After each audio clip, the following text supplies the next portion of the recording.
tribune qui a 1200 places et un parterre de 8000. Donc on devrait arriver à tout juste pas 10 000 places sur l'ensemble du site. Par rapport aux autres arénas, qu'est-ce que celle de Lausanne a de particulier? Elle est largement la plus grande, c'est la plus grande aréna de Suisse.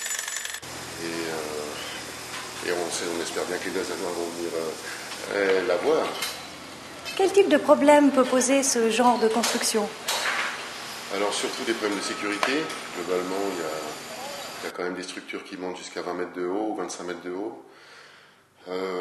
Sinon, ici à Lausanne, on est très bien accueillis. On a un terrain qui est particulièrement adapté à la situation. Donc ça ne devrait pas poser plus que tant des problèmes. Le plus difficile à construire? La tribune actuellement. Ça c'est naturellement en termes de sécurité, ça doit être le plus abouti.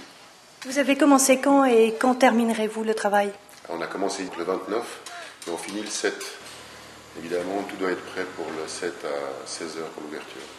Combien de personnes sont mobilisées?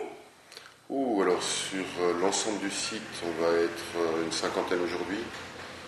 Et après, ça ne va pas beaucoup dégraisser, je dirais, parce comme on est légèrement en retard sur le programme, parce qu'on a commencé plus tard à cause du Luna Park, qui était en place ici. On a évidemment beaucoup plus de monde que sur les autres sites, sur le temps qui nous est donné. Et pour le démontage, vous comptez combien de jours? Alors en principe, on devrait arriver en 4 jours. Quel problème particulier pose l'Euro? La grosse problématique, c'est déjà la durée, puisque d'habitude, c'est des manifestations qui durent 1 voire 2 jours. Celle-ci va durer 3 semaines. Et puis la deuxième problématique, c'est la grosse affluence de personnes qui est attendue dans un espace assez restreint ici. Vous avez quelques inquiétudes quant au déroulement de ces manifestations? Effectivement, certains matchs pensent en fonction également des résultats et de la manière dont le match se déroule.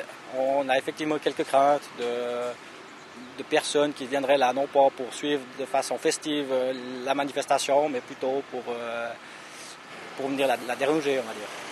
Combien d'hommes au total seront mobilisés? Alors au niveau des sapeurs-pompiers, ici donc 2 personnes pendant les périodes, et au niveau de la caserne, l'effectif minimum journalier est de 18-19 et sera renforcé de 9 unités. Donc on va arriver entre 26 et 27 unités pendant les périodes de match. Vous-même, vous appréciez le football? Alors j'en ai pratiqué pendant pas mal d'années. Effectivement, je n'aurai pas l'occasion de beaucoup suivre les rencontres, puisque là, on est là pour travailler plus que pour suivre les rencontres.